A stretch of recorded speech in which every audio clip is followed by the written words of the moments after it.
प्रणाम सर। कहिए। सर, आज मेरा सवाल है कि भगवान बुद्ध के बारे में जब हम पढ़ते हैं तो हम देखते हैं कि वो जिंदगी भर भगवान के ऊपर मान्यता और मूर्ति पूजन के खिलाफ बात किए। लेकिन हम ये भी देखते हैं कि उनके जाने के बाद हम भगवान बना दिए और दुनिया भर के सबसे ज्यादा आज मूर्तियां उनकी ही पाई जाती हैं। ऐसा ही एक और देखने को मिल रहा है डॉक्टर बी आर अम्बेडकर के साथ, जिन्होंने हमें संविधान दिए और संविधान रचना के बाद एक भाषण में उन्होंने बताए थे कि ये जो भक्ति, मूर्ति पूजन, मंदिर, ये कभी भी राजनीतिक मेन मुद्दों में नहीं आना चाहिए। इससे देश के सार्वभौमत्व और डेमोक्रेसी पे खतरा हो सकता है। लेकिन हकीकत में आज हम देखते हैं कि मूर्ति पूजन, मंदिर और ये मान्यता वाली पूजन सब कुछ आज पॉलिटिकल मेन मुद्दा बन चुके हैं। तो ऐसा क्यों बार बार होता है?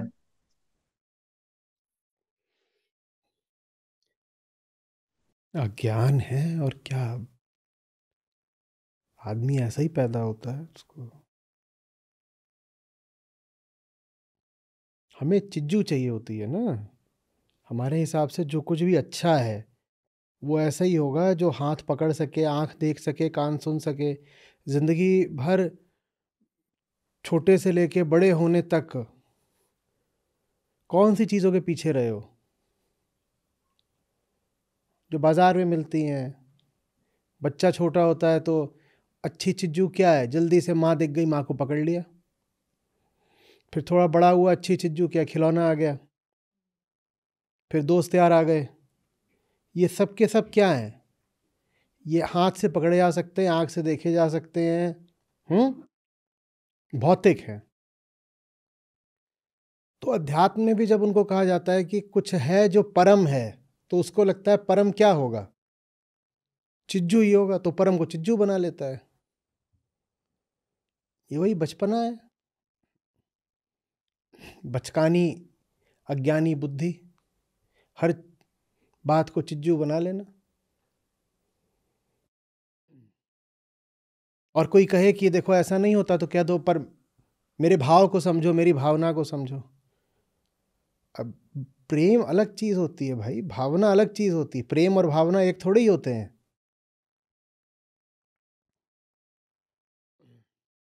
प्रेम तो ज्ञान के बिना चल ही नहीं सकता, और भाव में ज्ञान जरा भी होता नहीं।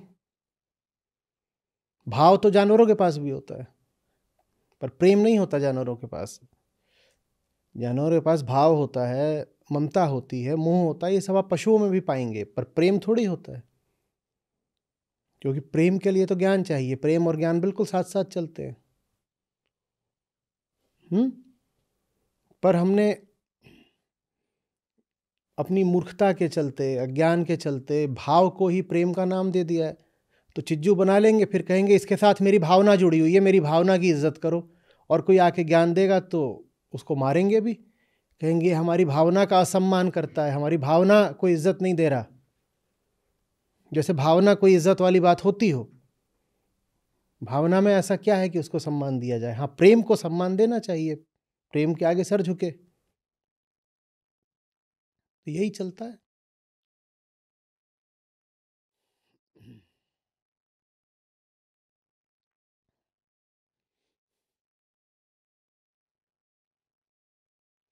अज्ञान का और मतलब ही क्या होता है? अज्ञान माने ये झूठा ज्ञान है ना। अज्ञान माने झूठा ज्ञान। और झूठा ज्ञान यही है कि मैं देह हूं, मैं भौतिक हूं, और मुझे जो बेचैनी, अपूर्णता लगती है वो किसी भौतिक वस्तु से ही पूरी हो जाएगी। तो भौतिकता में ही जाके हर समय मुंह मारते रहना, यही तो झूठा ज्ञान है। तो हम अध्यात्म में भी यही करते हैं, धर्म के क्षेत्र में भी यही करते हैं कि भौतिक चीजों में ही जाके मुंह मारने लग जाते हैं और सोचते हैं कि ये धर्म है। हमारे धर्म में कुछ ऐसा है जो भौतिक ना हो? कुछ पार्थिव है, मटीरियल है, और कुछ मेंटल है। पर ये दोनों ही क्या होते हैं? भौतिक हैं तो दोनों ही फिजिकल ना। कुछ ऐसा है जो कल्पना का है और कुछ ऐसा है जो अपने सामने रख लेते हो कि ये है, ये है, ये है, ये है, बढ़िया चीज। और ये मैं कोई बस हिंदू धर्म की बात नहीं कर रहा, हर जगह यही है। धर्म के नाम पे सब भौतिक भौतिक ही तो चल रहा है।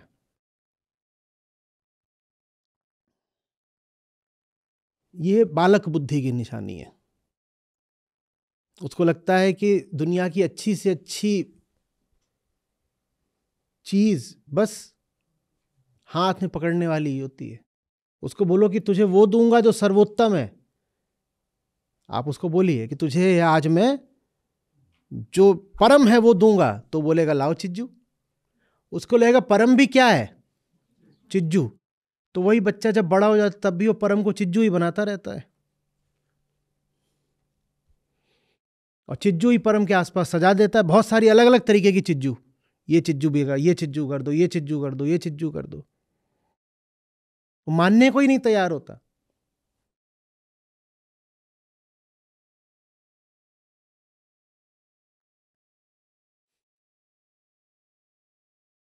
और कहता है जैसा हमने अपने परम का रूप बना दिया है वही तो है।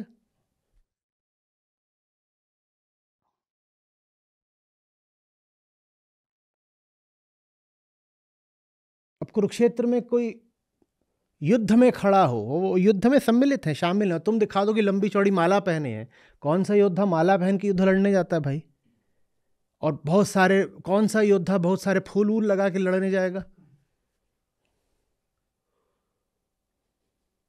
पर नहीं, मेरी चिज्जू, मैं अपने हिसाब से अपनी चिज्जू चुनूंगा, अपने हिसाब से अपनी चिज्जू की कल्पना करूंगा, रचूंगा। इसमें किसी महापुरुष की या धर्म की बात नहीं है, ये मनुष्य मात्र की बात है। इंसान पैदा ही ऐसा होता है, वो पैदा होते ही हाथ बढ़ाता है कि कुछ मिल जाए। क्या? चिज्जू। कोई एकदम ही छोटा सा लेटा हो, वो कुछ दिन पहले ही पैदा हुआ है, आप उसके पास जाइए, ऐसे उंगली करिए धीरे से, फिर देखिए क्या करता है वो लेटा है और आप ऐसे उसके चेहरे के पास ऐसे उंगली ले जाइए, देखिए क्या करेगा। वो झट से आपकी ऐसे उंगली पकड़ लेगा, वो क्या बोलेगा? मिल गई चिज्जू। एक क्षण को वो शांत नहीं बैठ रहा होगा, लगातार आप देखिए वो क्या कर रहा होता है। हाथ चल रहा है, पांव चल रहा है, आंख चल रही है। ये हाथ पांव क्यों चल रहे हैं? चिज्जू की तलाश में, अपनी समझ से वो कुछ कर रहा है, कुछ प्राप्ति हो जाएगी। कभी इधर देख रहा है, कभी उधर देख रहा है, काहे के लिए? चिज्जू। अब ऐसे ही पैदा हुआ, ऐसे ही बड़ा हो जाएगा, चिज्जू ही चिज्जू जीवन भर करता रहेगा। जो हमारा मटेरियलिज्म है वो पूरे तरीके से हमारे रिलीजन को भी परमिएट कर चुका है। हम यहां तक कह सकते हैं there is nothing more materialistic than the common religion. पूरा जो धर्म का क्षेत्र है वो भौतिकता और पदार्थवाद का एक भरपूर मेला है। और तुर्रा ये कि धार्मिक लोग बोलते हैं अरे मटीरियलिज्म बहुत बुरा होता है। भाई तुम्हारे धर्म से ज्यादा मटीरियलिस्टिक कुछ है? उसमें मटीरियल ही मटीरियल भरा हुआ है तुम्हारे धर्म में, ऊपर से लेके नीचे तक सिर्फ मटीरियल है तुम्हारे धर्म में। और उस पर भी तुम कहां से मुंह ले आ लेते हो मटीरियलिज्म की बुराई करने का? तुम्हारा पूरा धर्म ही मटीरियल है, बिना मटीरियल के तुम्हारा कोई भी धर्म चलेगा?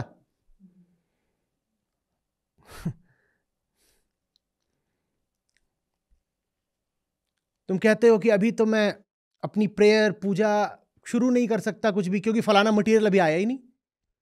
मैं अभी उत्सव नहीं मना सकता क्योंकि फलाना दिन फलाना मुहूर्त अभी आया नहीं। ये सब मटीरियल के लक्षण नहीं है।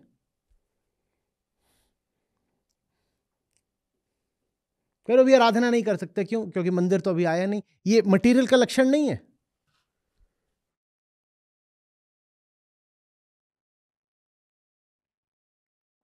आम आदमी के घर में कहाँ बहुत मटीरियल होता है? जितने अलग अलग तरीकों का मटीरियल आपको पूजा गृहों में मिलेगा, मंदिरों मस्जिदों चर्चों में मिलेगा।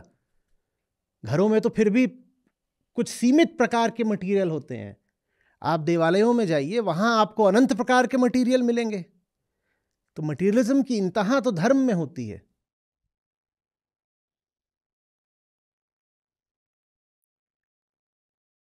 और मटेरियल को इससे बड़ा सम्मान क्या मिलेगा कि आप मटेरियल को ही, पदार्थ जो भौतिक वस्तु है, आप उसी को परम बना दें और कहें यही तो मेरा परमात्मा है।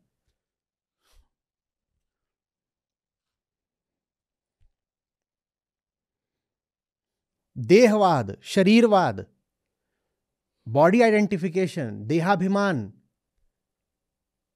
कि इससे बड़ी इंतहा क्या होगी कि आप अपने परम को भी देहधारी बना दें।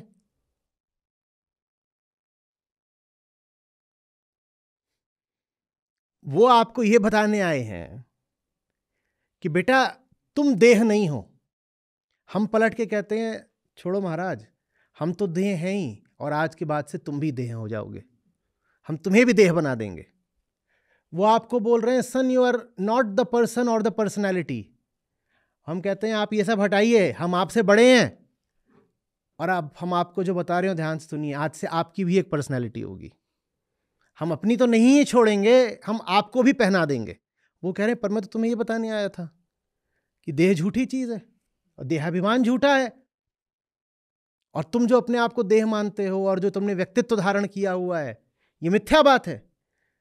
हम कहते हैं हम किसी की नहीं सुनते, हम किसी की नहीं सुनते। और सुनो, अब सामने पड़ गए हो तो आज के बाद तुम भी देहधारी होगे और तुम्हारा भी एक व्यक्तित्व होगा।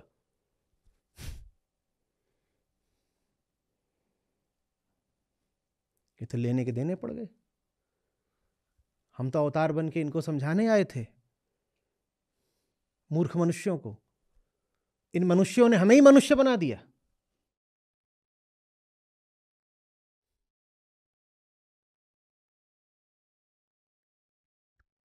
तो सब बुद्धों की, सब कृष्णों की यही कहानी है। माया सब पे भारी है।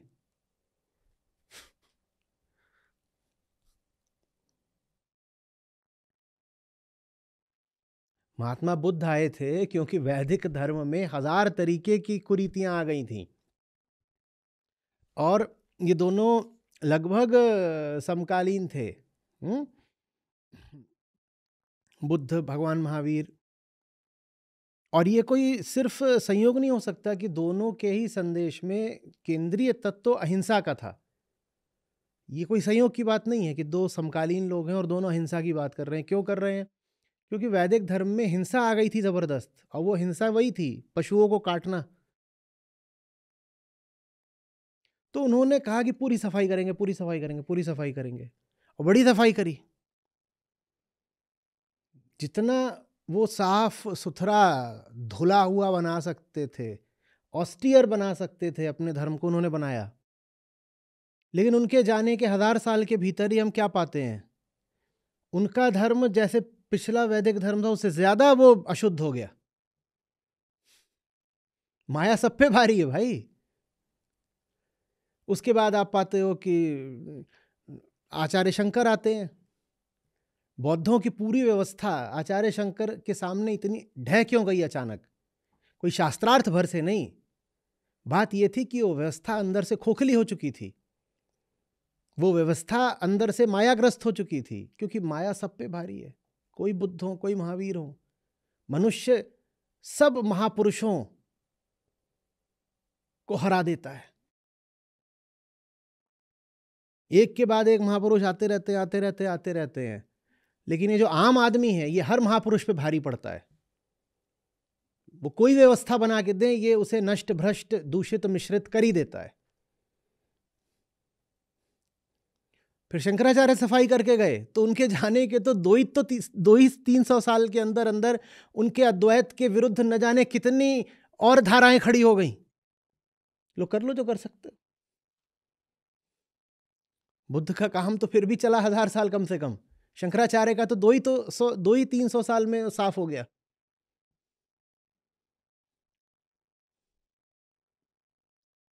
तो उसके बाद फिर पूरी संत परंपरा आती है, गुरु गोरखनाथ से शुरू होकर के। उन्होंने कहा आप सफाई करेंगे, और जितना हो सकता था उन्होंने सफाई करी। उसी में जितने आपके भक्ति संत हैं वो आते हैं, उसी में गुरु नानक देव आते हैं, सब सफाई ही तो करने आते हैं, क्योंकि वो धारा चलती है, आम आदमी उसको गंदा करता है, फिर लोग आते हैं साफ करते हैं, तो कुछ दिन साफ रहती है, फिर हम उसे गंदा करते हैं, फिर आगे बढ़ती है, फिर गंदा कर देते हैं। समय समय पर उसकी सफाई चलती रहती है, लेकिन कोई भी सफाई आखिरी नहीं होती।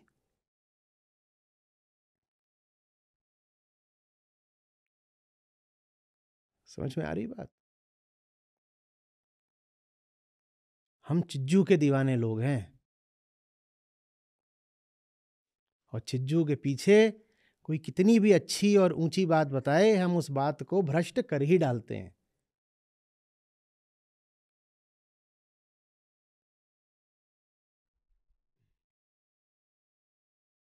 आम आदमी सब पे भारी।